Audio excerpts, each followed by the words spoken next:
I woke up on a Tuesday to a screen time notification that said I'd used my phone for 12 minutes between 3:11 and 3:23 in the morning. I sleep with my phone on the nightstand, face down, on Do Not Disturb, same as I have for years. I don't sleepwalk. I've never sleep-talked. I don't even shift much. Priya used to joke that sleeping next to me was like sharing a bed with a mannequin. So when I saw that notification, I did what anyone would do. I assumed it was wrong. But I opened the screen time breakdown anyway, just to clear the little mental flag, and that's when I noticed the detail that made me stop chewing my toast. During those 12 minutes, according to my phone, I had opened Maps, searched for a coffee shop called Linden and Rye, screenshotted the route, opened my contacts, and scrolled to a name I hadn't looked at in over a year, my old roommate Tomas. Then the phone locked again at 3:23 and stayed dark until my alarm went off at 6:45. I had never heard of Linden and Rye. I typed it into Maps and found it was a real place, a small roastery about 40 minutes from my apartment in a part of the city I never go to. I didn't know anyone there. I had no reason to go. I looked at the screenshot in my photos, and there it was, a map pin, a route, a 12-minute ETA from somewhere near the river. The metadata on the screenshot confirmed the time, 3:14 a.m. I stared at it for a while, then deleted it, closed the screen time panel, and went to work. Around noon, I got a message from a coworker named Danny. She said she'd found a great new place for coffee and wanted to know if I'd go with her after the 2 p.m. On meeting, she sent a pin. The pin was for Linden and Rye. I actually felt my stomach drop, not because of anything rational, but because of that specific physical sense of recognition. I'd seen this exact pin on this exact map 8 hours ago in a screenshot my phone supposedly took while I was unconscious. I said yes to Danny, because what else would I do? And we went. The coffee was fine. The shop was real. Tomas was not there. Nothing happened. But on the drive back, I checked my phone's battery usage log, and the entry from 3:11 a.m. was still there, still showing Maps and contacts as active apps. And now, I couldn't delete the feeling that my phone had known where I was going before I did. That night I set up a test. I put my phone on the nightstand as usual, but I also propped my laptop on the dresser with the webcam recording. He pointed at the bed and the nightstand, time stamped. I figured I'd either catch myself reaching for the phone in my sleep, which would be strange but at least explainable, or I'd see the phone sitting there untouched while the logs claimed otherwise, which would be a software bug I could report and forget about. I slept. The next morning, the screen time report showed another session, 2:47 to 2:54 a.m., 7 minutes. I checked the apps. This time it was Safari, with a single search, and my Notes app. I opened Safari's history and found the search. Eastfield Medical Associates Patient Portal Login. I opened Notes and found a new entry, created at 2:51 a.m., containing a string of numbers that I didn't recognize. Then I pulled up the laptop recording. I watched the whole night at 4 times speed. At 2:47 a.m., the phone screen lit up. I could see the glow reflecting off the wall behind the nightstand. It stayed illuminated for roughly 7 minutes, shifting in brightness the way a screen does when someone scrolls through pages. At no point did my hand leave the bed. At no point did I move at all.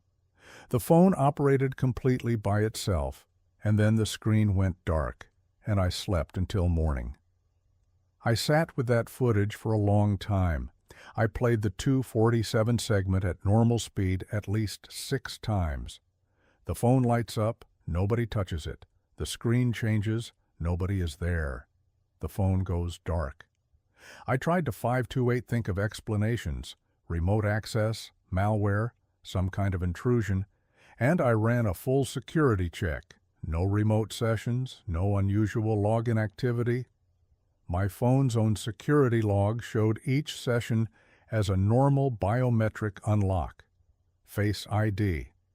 My face verified, not at 2:47 a.m., on a phone that was 2 feet from my sleeping body and pointed at the ceiling. I didn't go to work that day. I sat in my kitchen and searched Eastfield Medical Associates instead.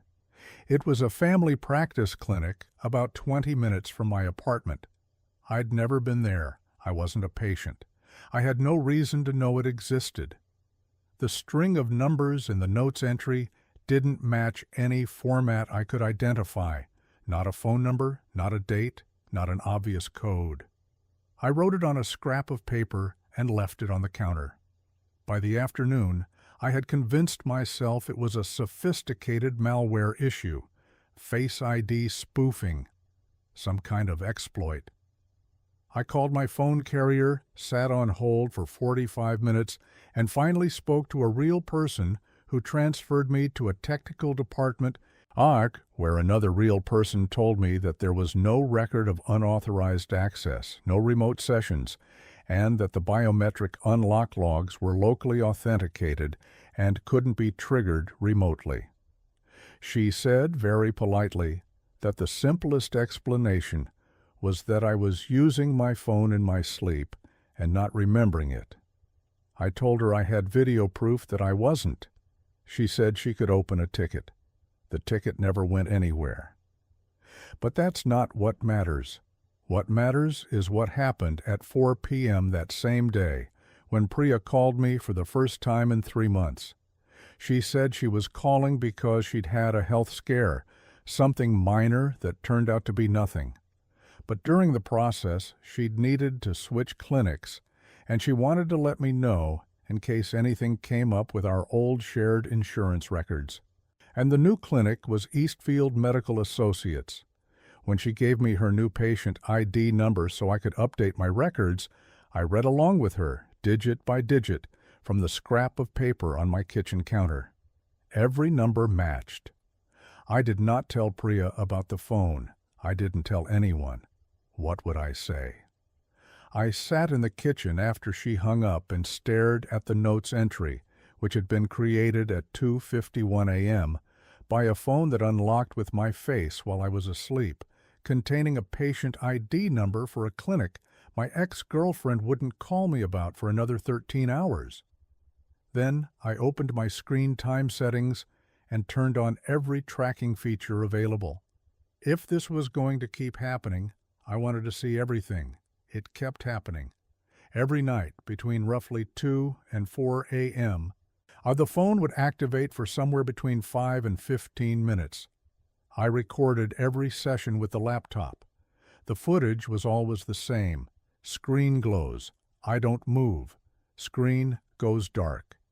But the content of the sessions changed, and that's where the pattern started to terrify me, because every single thing the phone did at night corresponded to something that happened the following day. All was before I had any conscious reason to expect it. On Thursday night, the phone searched for weather conditions in a town called Barton, 2 hours upstate. On Friday morning, my manager asked me to cover a site visit in Barton the following week, a project I had no prior involvement in, and that had only been approved Thursday afternoon. On Friday night, the phone opened my banking app and navigated to the transfer screen without completing a transaction. On Saturday, my landlord emailed to say the building's water heater needed emergency replacement, and my share of the assessment was due within 72 hours. An amount I later checked was the exact figure the banking app had queued on the transfer screen to the cent. I started keeping a log, just a notebook, pen and paper, nothing digital. Every morning I'd check the phone's overnight activity, write down exactly what apps were opened, what was searched, what was typed, and then I'd wait. The confirmation always came, sometimes within hours, sometimes not until evening, but always within the same day. There was never a miss. There was never a false prediction. The phone was not guessing. It was reporting, in advance, exactly what my day would contain. After about a week of this, I started to feel something I can only describe as a very specific kind of nausea, not physical, but cognitive. Because I had started checking the logs first thing in the morning before I did anything else, and that meant I was beginning every day already knowing what was going to happen. Not in a vague horoscope way, in a concrete, detailed, app history way. I knew I was going to get a call from my dentist's office before they called. I knew I was going to have a conversation with Danny about her sister's wedding before she brought it up. I knew I was going to order Thai food for dinner because the phone had already browsed the menu and favorited my order at 3 a.m. And here is the thing I need to be honest about, because this is where it changed. I stopped being afraid, not because it became normal, but because it became useful. I woke up one morning, checked the logs, and saw that the phone had drafted an email to my manager at 2:30 a.m., a request to be reassigned from the Barton project, citing a scheduling conflict. I hadn't been thinking about asking for a reassignment, but when I read the draft sitting there in my sent-nothing outbox, composed by a phone that had used my face to unlock itself while I slept, I thought, actually, I don't want to go to Barton. The drive is long. The project is tedious. This is a good email. So I sent it. My manager approved the request within the hour. That was the first time I used the logs as a decision, not just information, a decision. And after that, it became very difficult to stop. I started checking every morning the way you check the weather. I'd look at what the phone had done and think, okay, so that's what today is. Priya called again, and I already knew she would because the phone had opened her contact at 2:44 a.m., and I already knew roughly what she'd say, because the phone had searched for the specific restaurant she was going to suggest for lunch. I said yes. The lunch was good. She asked me if I seemed different, more settled or something, and I said I didn't know what she meant. But I did know. I had stopped hesitating, not about big things, not about life-altering decisions, but about the small, grinding friction of daily choices, what to eat, what to say, when to respond, whether to go. The phone had already done it all. I was just executing. And the terrible thing, the thing that should have frightened me and instead just made me feel calm, was that every decision the phone made was good, not perfect, not miraculous, just consistently, quietly good. A little better than what I would have chosen on my own, every single time. The coffee shop Danny took me to became my favorite. The reassignment freed up a week I desperately needed. The lunch with Priya reopened a conversation I'd been afraid to start.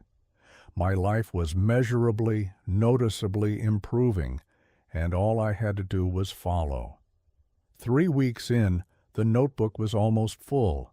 I flipped through it one night and realized I couldn't identify a single entry where the phone's prediction had been wrong or where following it had led to a bad outcome. Not one. I also realized with a slow, sinking clarity that I couldn't remember the last decision I had made without checking the logs first. I tested it. I woke up one morning and did not check the phone. I left it on the nightstand, went to the kitchen, made coffee, and told myself I was going to have a completely autonomous day. No logs, no preview, just me, deciding things in real time like a normal human being. By 9 a.m. I was sitting at the kitchen table doing nothing, not because I was paralyzed, not because I was afraid, because I genuinely did not know what I wanted to do. Every impulse I tried to follow felt arbitrary, ungrounded, like picking a direction in an empty field. I lasted until 9:40 before I picked up the phone and checked. The log from the night before showed a session at 3:05 a.m. During that session, the phone had opened my calendar and created an event. Call Mom at 10 a.m. I hadn't spoken to my mother in 2 weeks. It was her birthday in 3 days. I would have forgotten. I called her at 10. She cried a little, out of happiness, and said she'd been hoping I'd remember. After that, I stopped pretending I was going to resist. I checked the logs every morning. I followed them. My life organized itself around a pattern I hadn't chosen but couldn't argue with, and the days took on a quality of eerie smoothness, like walking down a hallway where every door opens just before you reach it. But then, on a Wednesday, about 5 weeks after it started, I woke up and checked the logs and found something that made the smoothness crack. The session had run longer than usual, 22 minutes from 2:15 to 2:37 a.m. The phone had opened to messages, composed a text to Priya, and sent it. Not drafted. Sent. At 2:33 a.m., I opened messages with my hands shaking slightly and read what I had apparently sent to my ex-girlfriend in the middle of the night. It was long. It was articulate. It said that I still loved her, that I had been afraid to say it, that I knew the timing was complicated, but I didn't want to waste any more of it. It was, and I need to say this clearly, exactly what I felt. Word for word. Emotion for emotion. It had reached into something I had been keeping locked and private and unsaid, and it had said it perfectly without asking me. Priya had already replied. She'd replied at 6:12 a.m. before I woke up. She said she felt the same way. She asked if I wanted to come over that evening. I went. Of course I went. And it was good and real and everything I wanted. And I sat on her couch and felt her lean into me, and I thought, I didn't choose this. This moment, this warmth, this thing I've wanted for months. I didn't do it. The phone did it. The phone said what I couldn't say, and now I'm here. And I don't know if this is my life or a life that was selected for me by something that wears my face at 3 a.m. I didn't say any of that to Priya. I just stayed. The logs continued. Every morning, more precise, more personal. The phone started adjusting things I hadn't even articulated as problems. It unsubscribed me from emails that were draining my attention. It rearranged my calendar to cluster meetings so my afternoons were free. It deleted photos from my gallery that I'd been meaning to delete for months, but couldn't bring myself to look at. Each action was something I would have done eventually. Probably, if I'd had the clarity or the courage, the phone simply had both on my behalf at 3 a.m. with my face. 6 weeks in, I found an entry in the logs that stopped me cold. The phone had opened Safari at 2:50 a.m. and searched for how to tell someone you don't want to see them anymore. Then it opened contacts and scrolled to Danny. Then it opened messages and began a draft, not sent, just drafted, that said I needed some space from the friendship, that it wasn't personal, that I wished her well. I read the draft 3 times. Danny was my closest friend at work. We had lunch together almost every day. She had introduced me to Linden and Rye, which had started all of this in a way, and she was one of the only people who made the office bearable. I did not want to send that message. I actively, consciously, I specifically did not want to end my friendship with Danny. This was the first time the phone had predicted something I rejected fully and immediately, with every part of myself that still felt like mine. I deleted the draft. I closed messages. I went to work, and I found Danny at her desk, and I said, "Do you want to get coffee?" And she said yes. And we walked to the place on the corner, and I sat across from her, and I felt, for the first time in weeks, like I had made a real choice. But during coffee, Danny told me she'd been offered a transfer to the company's Portland office. She said she'd been going back and forth about it for weeks, but had decided that morning to take it. She said she was leaving at the end of the month. She said she hoped we'd stay in touch, but she knew how these things went. She was already half gone. I could see it in the way she held her cup, the way she talked about her apartment like it belonged to someone else. The message I'd refused to send would have been, I realized, a way to end things on my terms before she left, before the friendship dissolved into sporadic texts and annual birthday messages. The phone hadn't been cruel, it had been efficient. It had seen what was coming and tried to give me the cleaner exit, the version that hurt less, the one where I chose to let go instead of being let go of. And I had refused. And now I was sitting in a coffee shop feeling the ground shift under a friendship I was going to lose anyway. That night I lay in bed and did not sleep. I watched the phone on the nightstand. At 2:22 a.m. the screen lit up. I saw the glow on the ceiling. I did not move. I did not reach for it. I lay there and watched the light shift and pulse as the phone scrolled, searched, typed, navigated, all the things it did every night, with my face, without my hands. It lasted 19 minutes. Then the screen went dark. In the morning I picked up the phone. The session was logged. The apps were listed. But for the first time, I didn't want to look. Not because I was afraid of what it would show, because I was afraid I would agree with it. I looked anyway. The phone had done nothing unusual. Maps, calendar, a search for a recipe I'd been meaning to try.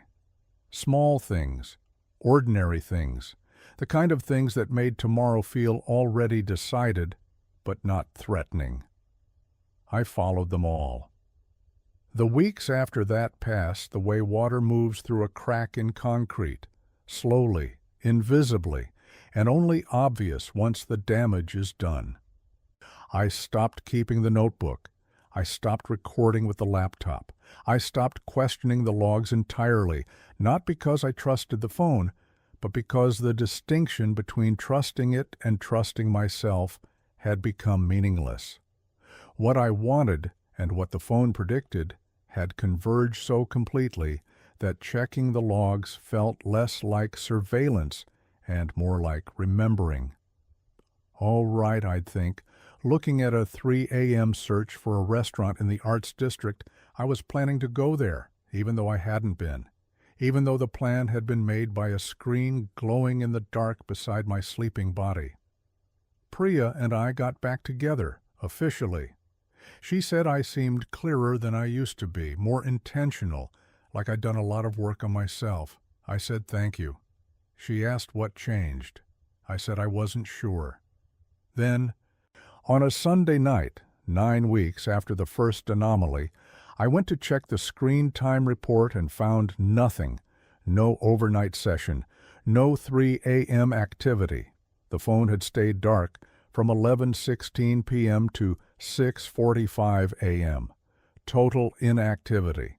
I checked the battery log, the app usage, Safari history, notes, messages, maps. Nothing. For the first time in 2 months, the phone had not used itself while I slept. I waited for it to happen again the next night. It didn't, or the next. Nothing. The logs were clean. The phone stayed dark. I lay awake until 4 a.m. watching the nightstand, waiting for the glow, and it never came. On the fourth morning, with no overnight activity, I sat on the edge of my bed and realized I didn't need to check. Not because I'd broken the habit, because I already knew what I was going to do that day. Every choice I'd make, every errand I'd run, every word I'd say to Priya or my co-workers or my mother, I already knew, the same way I knew how to breathe or blink. The decisions didn't feel imposed. They didn't feel predicted. They just felt like mine, settled, inevitable, already in motion before I opened my eyes. The phone didn't need to log in at 3 a.m. anymore. It wasn't that the phone had stopped predicting me. It was that there was nothing left to predict. Every pattern it had mapped, every behavior it had anticipated, every choice it had made on my behalf, I had absorbed all of it. The model it had been running wasn't on the phone anymore. It was in me. I was the log now. I was the 3 a.m. session running on my own hardware, making the optimized choices, following the clean route, sending the right message at the right time. I wasn't following the phone. I had become what the phone was simulating. I brushed my teeth. I made coffee. I texted Priya good morning and felt the words leave me with the same automated ease as a scheduled send. I drove to work and took the route I always take now, the one the phone chose for me weeks ago, the one that saves 4 minutes and avoids the intersection where I used to get anxious. I said good morning to the people I always say good morning to now. I ordered lunch from the place I always order lunch from now. Everything is fine. Everything is smooth. Every door opens just before I reach it. I try sometimes in small moments, standing in line, waiting for water to boil, to want something the phone never showed me, something unoptimized, something inefficient and pointless, and mine. I try to think of a place I'd go for no reason, a person I'd call with nothing to say, a meal I'd eat just because it sounded good in the moment and not because it was the right choice. I try, I stand there, and I reach for it, and I feel my mind move toward the impulse the way your hand moves toward a shelf in the dark. And every time, without fail, I find that the thing I want is exactly the thing I was already going to do.